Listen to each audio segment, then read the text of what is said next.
1212, I go by the name of DJ What, and you're now listening to the original Jeek Podcast. Let's go!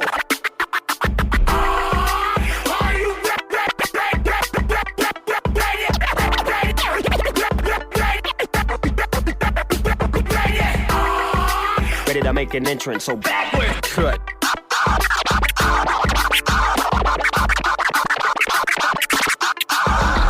Come on, cut for me. Oh yeah. Whoa, slow down. Whoa, speed up. Fresh. Making me itch.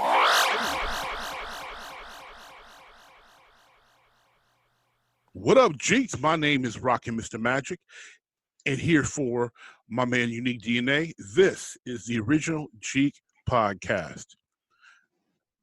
Today is season 3, episode 1. That's right, y'all. This is the start of another season. We have been so blessed to have you with us these past 2 seasons, and we are excited to kick off a better, brighter future for the original Jeek Podcast. And to do that, to start, we are excited to introduce today our special guest, Steven Jackson. Welcome to the show. Hey, thanks for having me. Oh, of course. We are so glad to have you here. So buckle up, Jeeks. We're going on a ride today. So, Steven, to start, we just want to explore a little bit about what makes you a Jeek, some of your Jeek fandom. So I kind of like to start with the sports side. I noticed that you're a Clemson football fan and a New England Patriots fan. Is football your main sport? Football, yeah, and don't hold any of that against me, please. And I know not a lot of hate for the Patriots, but you can't beat 6 rings. So, the football is a great sport, but my love is hockey. I'm a huge hockey fanatic. Boston Bruins, been a hockey fan, baseball fan, anything sports, I'll watch, pretty much.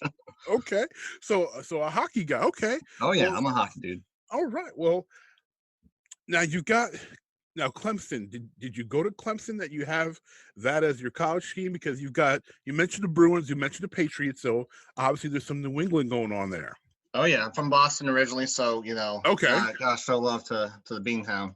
Gotcha. Okay, so at least you got an original 6 team in there.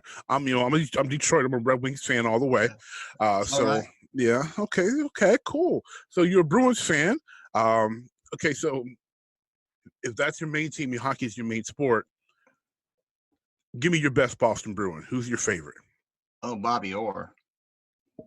That's the right answer. Come on, man. That's the right answer. Especially if you're born in the 80s or later, that's got to be the right answer. It's got to be Bobby Orr. That's awesome. Oh man, great team. You guys have had some recent success. Yeah, we have. Red Sox took the World Series in 2018, and they pulled the usual Red Sox stuff by not doing much this year. But true. After waiting 84 years for that first championship in 2004, you'll take what you can get. That's true, because you had people who were born and died and never saw the Red Sox win the World Series. So, 04, 20, then you had another, I forget what, 04, was it 08? 04, 07. 07, that's right. 13 and 18, yeah. Yeah.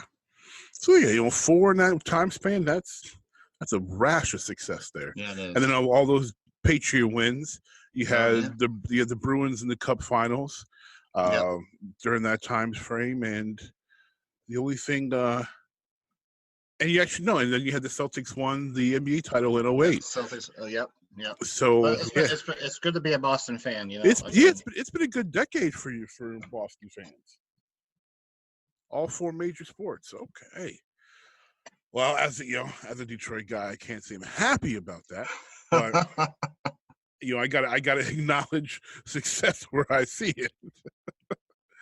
So, did you always, part of being, a Jeek and why, I'm not sure if I told you this before, but part of why we started Jeek Nation is essentially because it was hard to find people who love sports as much as they loved, their geek things, video games or, anime and things that are more on the geeky side of things. And having someone who liked both and really loved both was a really, really tough thing. So for you, was sports always a part of your, fandom, for lack of a better term? Well, I watched a lot of sports with my dad when I was, younger, but I've always been into video games, getting into the original Legend of Zelda back in Nintendo and just falling in love with that. And then from there, being introduced to the role-playing side of it, and the Final Fantasy, Dragon Warrior, that kind of stuff. I like the old school stuff more than the newer stuff. Okay. You get a little complicated with some of these new systems, but you ain't lying. Give me the old grinding, hunting down kind of, and just being overpowered by.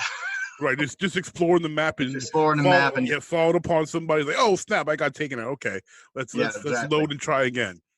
Exactly. Yeah, I'm the old school. So yeah, so that's video games. I mean, I love it. Role playing games, and that with kids. It's Mario Party and the Mario games, that kind of stuff. And I enjoy those too. But passionate about the role playing side of it. Nice. So you mentioned watching sports with your father. The gaming part of you, did that come from just you being able to play, or did that come from a parent as well, or another family member? Just by myself, man. I picked up the Nintendo controller and like, yeah, let's do this. Nice. So your parents were like, hey, did they buy a family system and said, here you go, here's some games, and explore, see if you like this? Nice. Yeah, started with an Atari, so like. Oh, that 2600 there. Yeah, that old. Yeah, we're going in the Wayback Machine now, but yeah, started with an Atari, and from there we went to Nintendo, then Sega, Super Nintendo, and eventually, PlayStation. I took care of myself, and from that point on, it's just been nice. Okay. Going from that. Very cool. I have a similar where sports were more on my father's side, even though my mother was a collegiate athlete as well. So it's kind of a both for them, because we would all watch, the Pistons together and the Lions. My mom would also watch the Eagles, since she's a Philly native. One of my first memories was going to a Tigers game at 2 years old. And I, of course, being from Hockey Town, I watched my Red Wings, and Steve Yzerman is clearly the best Red Wing to me. For at least from my lifetime, obviously, Gordie Howe being the other answer in that. Mm-hmm. And that, was mainly me, came from my father, but my gaming side actually comes from my mother, even though she doesn't like the fact that I'm a gamer. I grew up in a house with a Star Trek pinball machine. I grew up in a house that had a Pac-Man cabinet, and my mom would do better than me and my sister in Super Mario, but she somehow has this weird thing of how I became a gamer. And I'm like, yeah, looking at you. Like how many people have arcade cabinets in their homes? Not many. How many people have pinball machines in their homes? Not many. Those are games. Yeah. But parents, I digress. I love my mother very much, but it's it's one of the things I can attribute to her that she is proud of is that she's a hardcore Trekkie, and that got passed on to me. That was kind of passed on to her from her mother, and I've tried to pass it on to my children. I've noticed that you yourself are quite fond of Star Trek. Yeah, I got that from my dad, definitely. I remember watching, when I was in elementary school, watching DS9, watching Voyager, the original series. I mean, yeah, it's by far. So watching with your dad. So when you watched with your dad, did that start off were you starting in TNG? Did you start with TOS, or what series really pulled you into that universe? It would have to be TNG.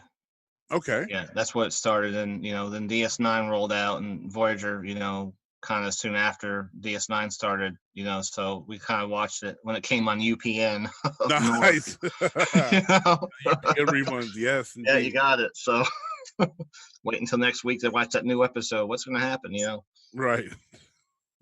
Awesome. So being that you kind of got your universe, the Star Trek universe solidified in the TNG world, who is your favorite character in Star Trek? If I had to pick one from any series, or just from specifically TNG. I would say from TNG, just because. Oh yeah, just period for any series. I focus on TNG since that's kind of where most people's favorites come from, as far as the one that they started with. Yeah, that's a good place, but TNG, didn't really. I mean, they're okay, most of the characters, but I would have to say it's going to come from DS9. Okay, and that would be Garrick, the Cardassian Taylor. I love his wordplay, the quips, just the general cynicism. It's just, it provides that unique view of the world, if you will. Yes, very cynical and pessimistic view of the world as well. Yeah, but he's not wrong. no, he's not wrong. That's one thing. When you have a spy that turns into a Taylor who's still hearing things and has a very cynical view of the world, he's going to share some nuggets of knowledge that that a certain Benjamin Sisko needed to hear. Yeah, exactly. Oh, that's cool. He's one of those characters I don't think gets enough love, because he's such a secondary character, but he was so vital to just continue to set the story and tell the story without having to have the action that was starting to become more prevalent in DS9. I felt they kind of got a little too, especially when Worf came onto the show, they started to get a little too action heavy and not Star Trekky in just the way they were telling stories. And Garrick was fantastic, and just like, what, this is a one shot. We're sitting in a tailor's shop. We're going to talk out and tell the story, in the more traditional way. I think his character is just underappreciated in my book. Yeah, definitely. The episode that comes to mind that really kind of, and you're right about when Worf came on, it was he kind of almost lost that dark sense a little bit that DS9 brought. It was definitely different than the other series. It was definitely more the underbelly of Starfleet, if you will, just because of where they're located and stuff. But the episode that really, and I watched it over and over again on Netflix, is In the Pale Moonlight. One of my favorite episodes, where Sisko just breaks down completely, all his morals, just to bring what was the Romulans into the war, the Dominion War. And Garrett was probably the star of that, mostly, I would say, with everything he did in behind the scenes. And it was just one of those episodes you just kind of make back and think, well, would I do that if I was in his position? That's a great question, and that is a fantastic episode. If you happen to be in the Jeek Nation community, Jeeks, and you may have seen In the Pale Moonlight mentioned about 20 to 50 times from our moderator JT, because he loves that episode and he is a huge DS9 fan. So it's really awesome that you mentioned In the Pale Moonlight as your big episode, because that is truly probably the most popular DS9 episode of the entire series. And I'm a huge fan, not of just the character of Sisko, but of Avery Brooks, period. Yeah, I've been watching Avery Brooks since Spencer for Hire and A Man Called Hawk. Like that's my dude. And the show really became a show I enjoyed when he shaved his hair and grew the beard back, and essentially became Hawk in space. That show really took off for me, and he's such a complex actor.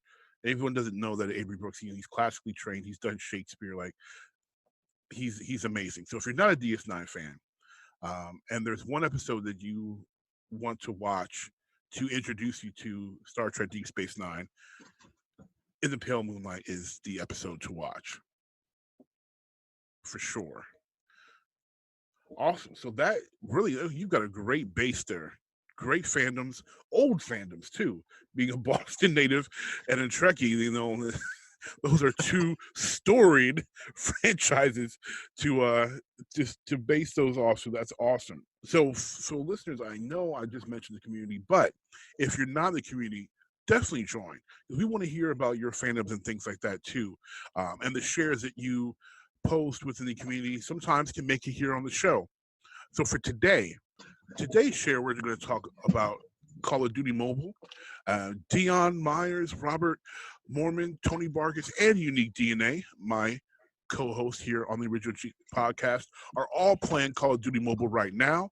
And UNIQDNA has actually started a clan for us in Jeek Nation. So if you're playing Call of Duty Mobile, join the clan, post in there if you haven't, so you can get added and as a friend and get an invite to play Call of Duty with your fellow Jeeks in the Jeek Nation community. Back to our guest, Steven, here. Now, you may be wondering why he's such a special guest, because all you've heard about is, you know, Boston sports and Star Trek. Well, Steven happens to be an independent game developer, and I wanted to have him share a bit about his current project and a little bit about his story. So first, Steven, tell us about what you're currently working on as a game developer. Well, it's a traditional role-playing game. So the title, and it's gone through several different iterations, to be honest. The title is called Alternate Grace.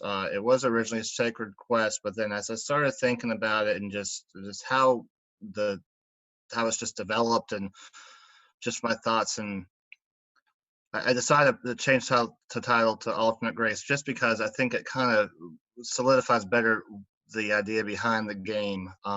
It takes a lot of my journey as a Christian, you know, the ups and the downs and just the everyday spiritual battles that we face, you know, and it's not going to be one of those happy rainbows and puppy dog kind of things. It's going to have some it's going to have some dark themes to it.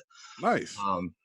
You know, nothing overt, but at the same time, it's gonna make it. Hopefully, it makes you stop and think, like, wow, you know, what would I do in this situation? You know, kind of stuff. So yeah, my ideas will be different than what's out there. That's the plan. Okay, cool. So obviously, you mentioned about your life, so this is very personal for you, not only as something you're working on, but it's reflective on your personal life.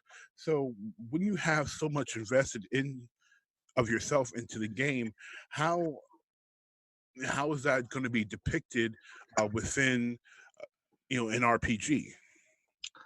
It's going to be music, for one. Ambient sound, ambient background music is going to set the tone for most of the maps and whatnot, you know, wherever you explore in the world map or a dungeon or cave or tower, but also the interaction with the NPCs and you know, it's going to reflect on just a lot of stuff. It might not be the main character that necessarily has been through that, but you'll see elements of kind of bits and pieces of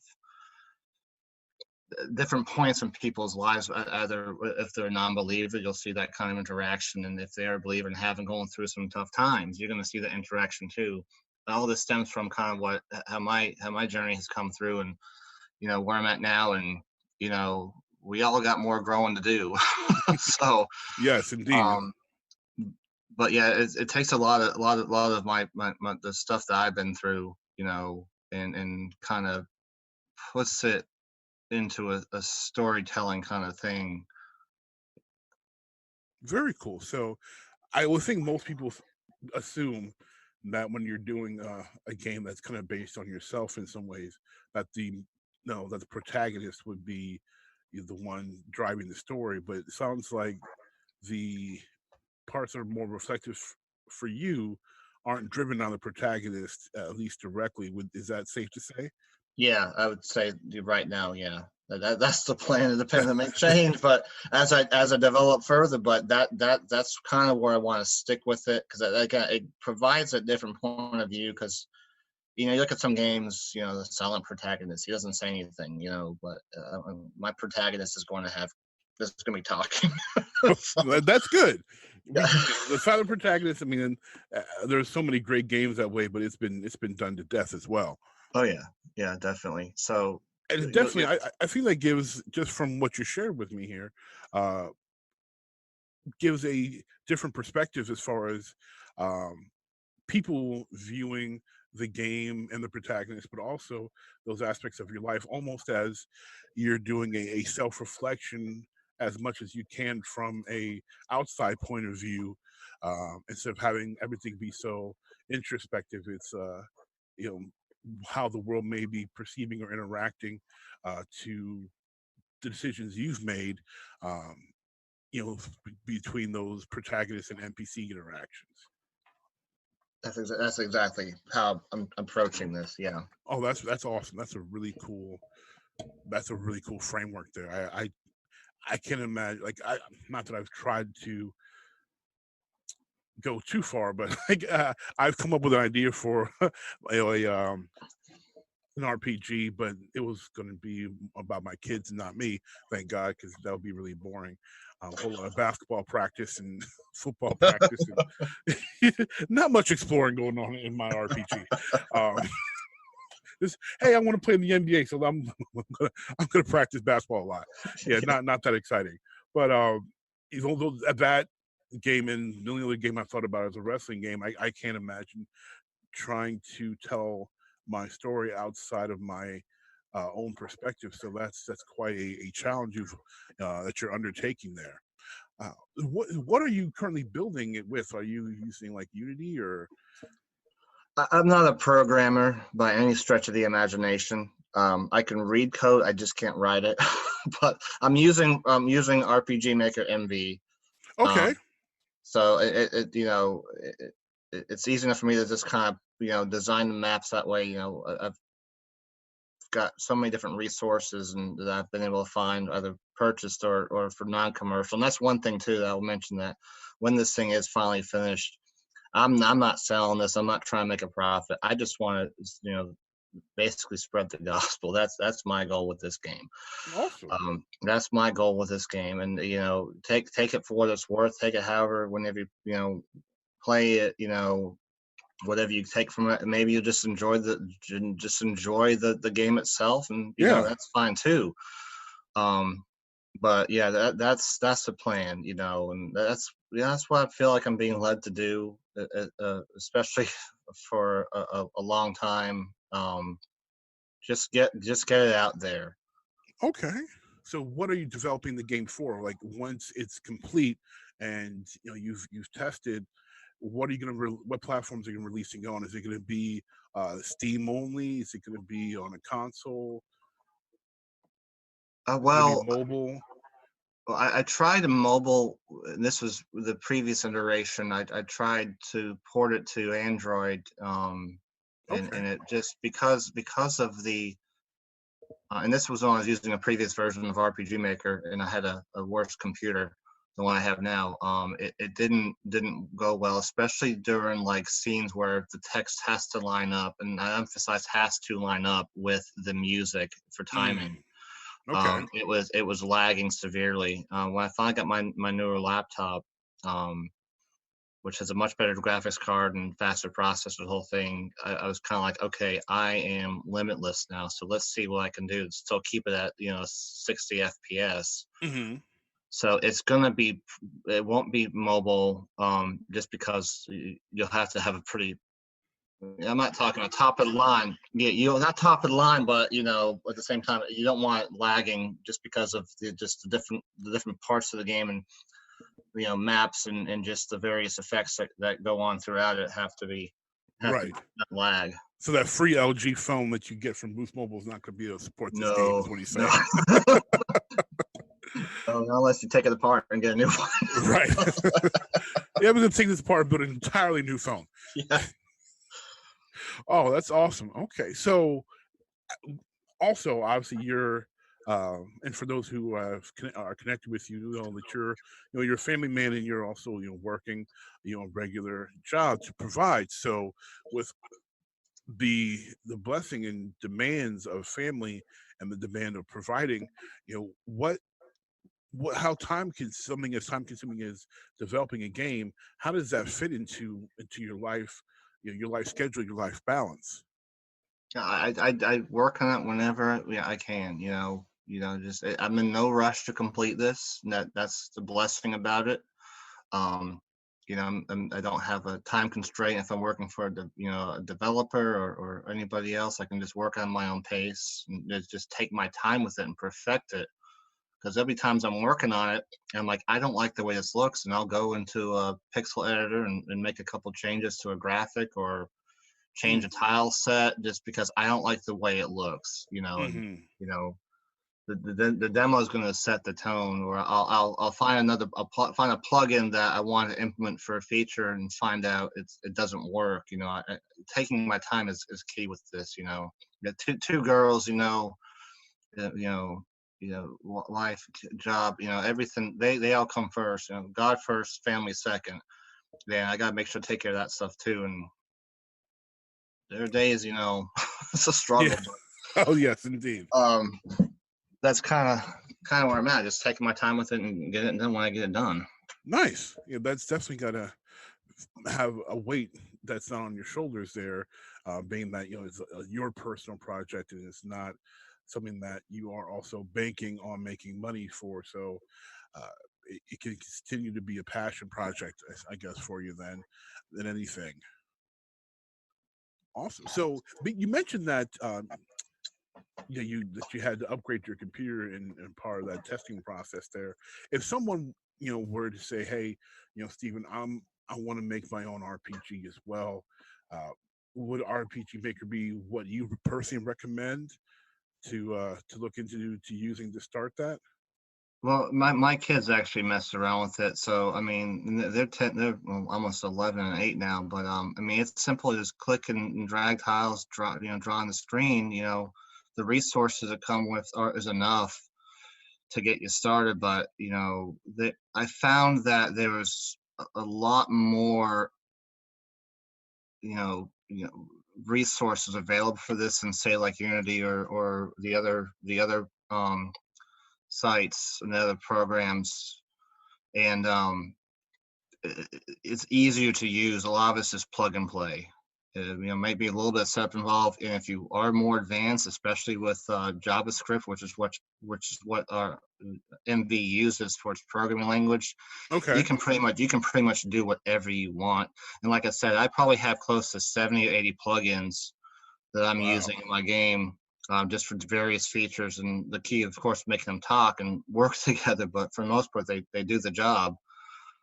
But you can pretty much, you're limitless. And that's what I like about this program. And I know there's a lot of debate about, a lot of junk RPG Maker games out there, and that's where it gets a bad name. But really, though, you just took something. If you want to do it easy, you can do it easy. If you want to take your time, take your time. There's more stuff out there, I think, in terms of resources and even freebies too. And the community support is very good too. So yeah, that's the best route for me. And if you just look at the start, you can always upgrade later, but it's a good base to start with. No, that's awesome. So that covers the software part. If someone said, hey, okay, I want to start doing this, what specs on a machine would you recommend that they have to really be able to effectively test the results, obviously into like an emulated version of Android or iOS or whatever they're hoping to port the game into? I know there's minimum requirements for the software. I can't recall what exactly it was, but you don't want the Intel graphics card for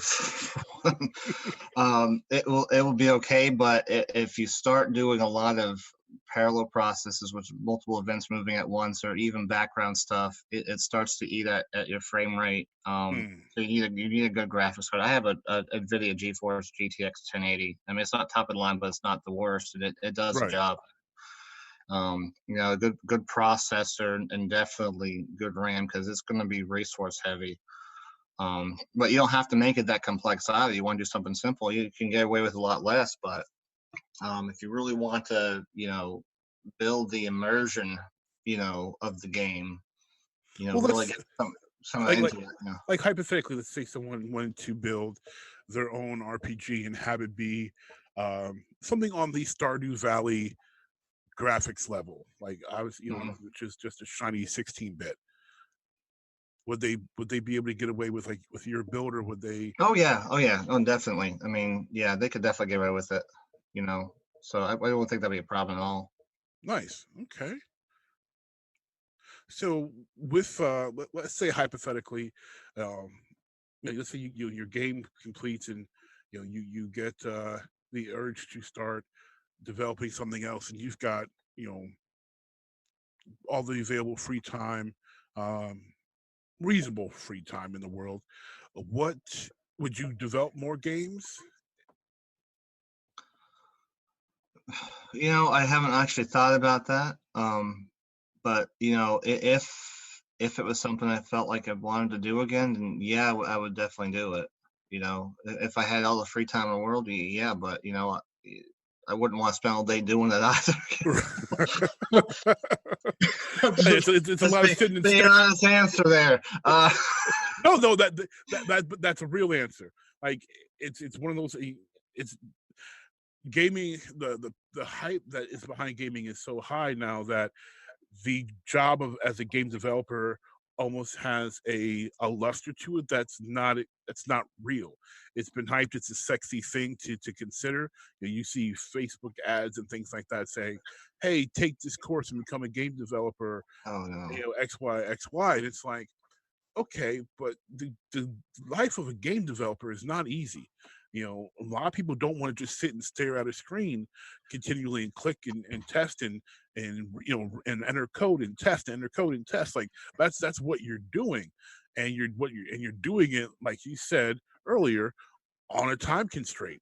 And you've got people over you saying, why isn't this done? I need this code done so that um, you know so that the esper can come out, or the summons can come out, or so the car can do this. Like, you're not just leisurely doing this. It's a tough job.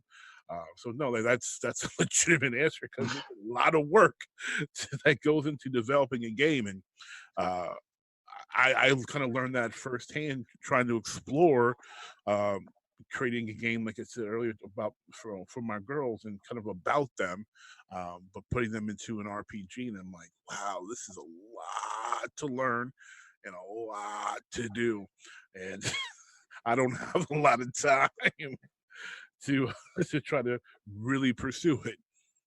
Well, yeah. Well, just look at what happened with Bethesda not too long ago either. I mean, just that ravaging of terminations, people that employed there for so long. Never mind the working conditions in some of these places too. It may be secondhand accounts, or even firsthand accounts. I mean, there's always a he said, she said aspect, but there's truth behind that, because it's very stressful, and I couldn't imagine being under. I mean, I got time constraints at work. I get stressed out about getting the next report out. Right. But I couldn't imagine, that level of stress, to be honest. And I read these articles, I'm thinking, yeah, you got all, like you said, all those advertisements. Hey, 6 months, be a game designer, and then you've got to apply. Never mind that interview process, and you might not be good enough. Exactly. Like Valve doesn't have people who got degrees coming up to them and saying, hey, I want to be a game developer. Like, yeah, you and 8,000 other people yesterday. yeah, that's right. It's like, it's. I mean, a friend of mine I worked with at Apple as a really great example. She wanted to work for Valve, actually. She even made a video and put it on YouTube, and got it was on the news, and in Seattle and in other areas, like locally where we are here, because she had just moved from Pennsylvania to Seattle because she wanted to be close, and it was all over the place. Tons and tons of views on YouTube, and it was just her advertising herself to try to work for them. And she got an interview. I know she got at least one interview, but unfortunately, she didn't get the job. Like, it's really hard to get into game development, especially if you're going to try to work for a major company, like Valve, or work for someone like EA, and it is not easy. It's not as easy as those Facebook guys make it seem like it's going to be.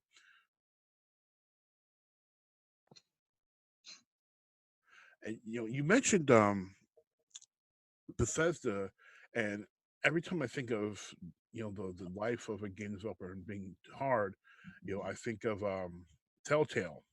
We talked about the demise of Telltale Games in previous episode of the original Jeek Podcast, but they to me are now like the poster child for how game development as a business can just go wrong. Yeah, definitely. And how they had everything going for them, and the success behind Walking Dead and the Wolf Among Us and the Batman game. It's like how are they struggling? And then you find out they ain't got no money and they let everybody go. Oh, I can't imagine that type of. And then you still have contracts to fill. It's like what that's some real pressure right there. So last question around development here. You shared that you wanted to tell the story. So, and obviously this is obviously going more into your personal and spiritual beliefs as a Christian there. So, but can you elaborate a little bit more in detail as far as where sharing your story turned into making it into a game? Well, it started, and this is about to kind of hit deep a bit. I won't go into too much detail, but don't have to be too vulnerable. Oh no, I know that. I gotta make sure I express it so that the gist comes out. But we had a serious event about 4 years ago. Just bad spot. I'll just put it that way. Gotcha. And I at that point I had completely fallen out of my faith. I was as lost as lost could be. And one day I just snapped out of it. Things improved. Putting God first is key, and that's kind of one of the elements I'm going to be putting into the game. But I first started I started dabbling in writing a book, kind of looking at a gaming aspect in the Bible, and then it just developed into, well, I'm going to make a game. And at first it was and this is why I think it didn't go as well, at least in terms of me just having the passion to do it. I was just kind of doing it from one perspective. I'm like, no, I'm gonna share what happened. I'm gonna go through the childhood. I'm gonna go through every piece of where I need to remember God's there. I was saved at 11, but I never had that relationship. And then a few years back, we just rededicated, and my wife and I rededicated one another, and it just got better from there. I said, well, if you put God first, he will take care of you. He will provide. Same thing with my job situation. I was applying for jobs I knew I could get, but I wasn't getting them. And again, putting in God's hands, just waiting on him that he has it, that he'll take care of you. And now I'm in a job which I couldn't be happier for it. Just everything has gone so well, but that's because you put God first. And I'm not saying there's not going to be days of struggle and days where you don't feel right, and and Lord knows I've got work to do. But yes, as we all I got work to do, and I have stuff I struggle with, and everybody has their demons, but that's kind of how I want to go about this. Is that I'm not saying everybody's story is different, and I'm not saying you're gonna find your story in this. You might not even have any idea of where it's going, or you might not even connect with it. But still, I want a good game plan. I want the story to be compelling. It's going to be challenging. It's not going to be an easy thing to navigate, and that's by design, because my life as a Christian, life is not easy. You're going to be faced with challenges, but giving it to God will help you. And that's just how I look at it. I'm not saying praying while you're facing a boss, please let that hit not kill me. I'm down to 1 hit point. miss it ain't gonna work. Heal potion, come on, that kind of thing. Right. God doesn't use cheat codes, so Right. God is not a game genie. no, he's not. Nope. Up, down, up, down. Right. Enter the Konami code. That's awesome. I appreciate you sharing from that point of vulnerability there. That's really awesome. So off the main subject, we're gonna have a little fun before I let you go. We're gonna play a little One Has to Go. So I'm gonna give you 4 options, and we're gonna go back to the Star Trek universe. So we're gonna do 4 captains and 1 captain, and its respective series has to go. Okay. So your options are James Tiberius Kirk, Jean-Luc Picard, Benjamin Sisko, and Catherine Janeway. I could talk on hours on all 4 of them. Hey, roughly we've got 18 minutes, so yeah. So pick one, huh? Yeah, one. You have to get rid of one forever. Get what? Okay, I'm gonna get some hate for this. I will say I'm gonna have to get rid. Well, actually, before you say, okay, eliminate by who so take off the board who you're keeping first, and then and what's the elimination. Okay, now I know who I'm keeping. Okay. I know who I'm keeping. I'm gonna. I have to get rid of Janeway. Okay, so you're keeping Kirk and Picard. And that's not a misogynistic point of view. Please throw it out there. I don't want to start getting some hate mail on my Facebook. But there's a reason behind that. I think you're safe. We'll make sure you're safe. Moderators, look out for Steven. Yeah, right. We're not going to let him get attacked. Nobody's going to ban Steven. And I will say it was close between Kirk and Janeway, but I'll have to. Okay, well, go into that. Why it's close between Kirk and Janeway? Well, you obviously Picard and Sisko.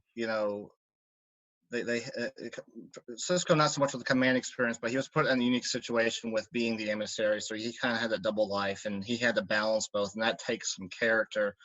Never mind when he's put in some positions, he always looked at every option first, before he made a decision. Picard, I mean, just Picard. I mean, I don't have anything to say about that. But looking at Kirk and looking at Janeway, I know it's 2 different decades you're looking at, but Janeway, I always felt, because I watched Voyager a lot, and I just don't think that she was always conflicted. You never mind the fact that she was stranded in the middle of nowhere. Yeah, she had to make a lot of concessions to her integrity. Whereas you look at Kirk, except for the womanizing part of it, not so much. He wasn't put in the same position. But when it came to some of those decisions with Janeway, especially in the series finale, Endgame, you see it all culminate in what she's willing to do. I don't know how many counts it was in the I forgot what episode it was. But the whole temporal prime directive kind of thing, and how many violations, and she didn't do well, and in those having to go back and reset, and then in the one episode when they get back to the 90s. Oh no, I'm sorry, I'm thinking of something else. The Equinox episode, where she basically lashes out at that captain for his decisions, but she was doing the same thing the entire time. So that's a decision right there. If you're gonna stick to your guns, stick to your guns. but don't make concessions and then go after someone who's kind of done the same thing you have. So that was the tiebreaker right there. Okay. She had a rough time of it. I mean, you mentioned the compromise and concessions. I mean, from episode 1, I mean, she's integrating a Maquis crew into a Starfleet crew. It's like, all right, we're starting off with making concessions here. It's exactly a really tough situation she had. Okay, well that makes sense. I could definitely. It probably would have been closer for me.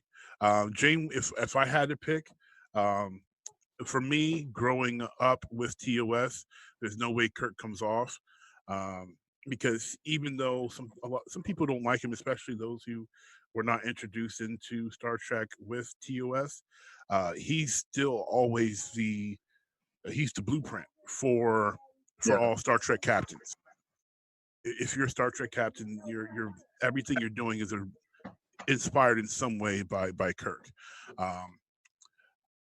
It would probably honestly for me be between Picard and Janeway, and I know I'll get hate for that because Picard is so beloved. I was never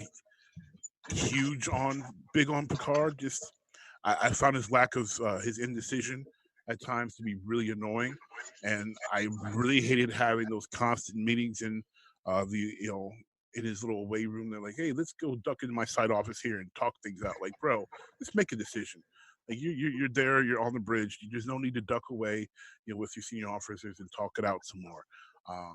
I've never seen so many boardroom meetings in sci-fi before TNG.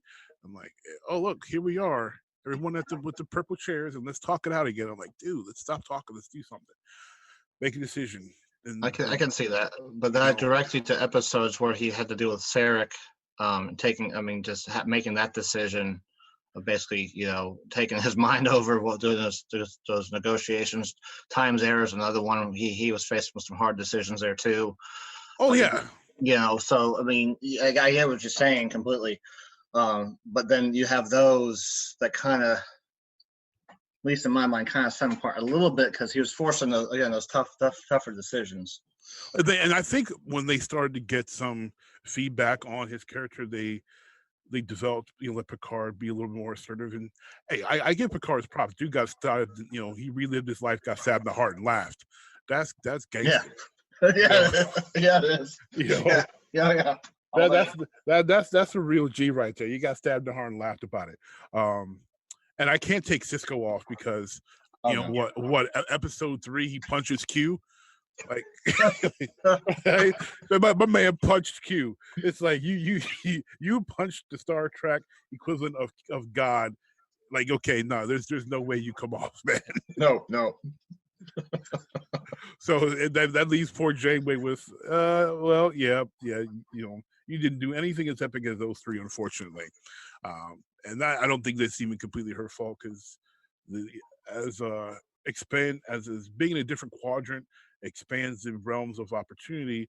It also, I think, kind of limited her in other ways where you had some of the familiarity, always interacting with races that you've seen before, being able to have different situations with those races where when everything is completely new, it just I think it limited them a little bit in a weird way, and it kind of bottlenecks you. And I was like, her big thing to me at the end of the series was like, oh, it was really just the Borg. Everything's her and the Borg, and that kind of got redundant for me to a point where when the series was still on TV, that I was like, you know what, I'm done. I ended up catching up before the season series finale, but I was like, all right, I'm kind of bored, kind of sick of Tom Paris. Like, he's on my list of for me of most hated Star Trek characters. Like him, Crusher. I don't like Riker. Like those Crusher, Paris, Pulaski, and Riker are my 4 most disliked characters. Like I can't stand them, and that's only probably because I haven't watched Enterprise. And Don't get me started with that one. And JT gets on me for not watching Enterprise yet. He's like, I understand that you haven't seen Discovery because it's hard to see it, but you haven't watched Enterprise at all. I'm like, everyone told me how bad it was, and I'm like, do I really want to see, Scott Bakula in space? Like, I like Bakula, but I don't know. That's a whole other discussion. Right. And we watched it twice, and I'm like, No. And that discussion we don't have time for. Well,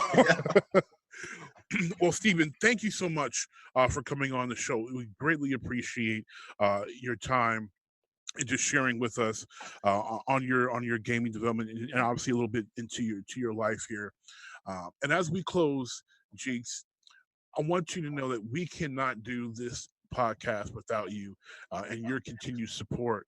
So please rate and review the show on your podcasting app of choice. We are on iTunes, Spotify, Stitcher, CastBox, and more. And if you can't find us, let us know at jeeknation@gmail.com or message us on Facebook at Jeek Nation, and we will make sure that we submit so that we can get on your favorite podcasting tool. And until next time, y'all, peace.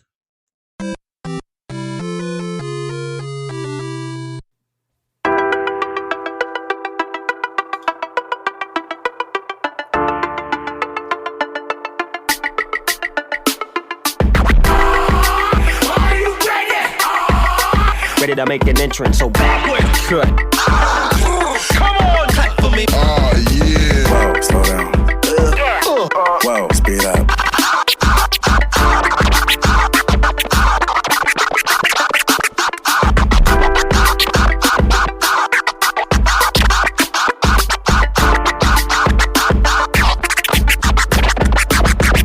This is DJ What, and you're listening to the original Jeek Podcast.